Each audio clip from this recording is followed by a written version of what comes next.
शैतानिर्रजीम बिस्मिल्लाहिर्रहमानिर्रहीम। बिच्छू के काटने का आसान हल।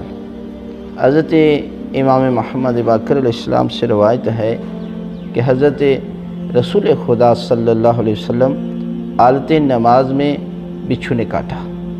हज़रत ने नालैन के ज़रिए इस बिच्छू को जो है वो मार डाला और मारने के बाद फरमाया कि अल्लाह तुझ पे लाहनत करे कि तू ना किसी नेक को छोड़ता है और ना ही किसी बुरे को छोड़ता है। दोनों को यकसा आज़ार देता है, नुकसान, दोनों को यकसा तकलीफ़ देता है। तो अल्लाह के रसूल ने नमक, पिसा हुआ नमक मंगवाया और उस जगह पर जहाँ पर बिच्छू ने काटा था वहाँ पर रख दिया और आपको जो है वो इस तकलीफ़ से आराम आ गया। ये अल्लाह के रसूल का बताया हुआ नुस्खा है।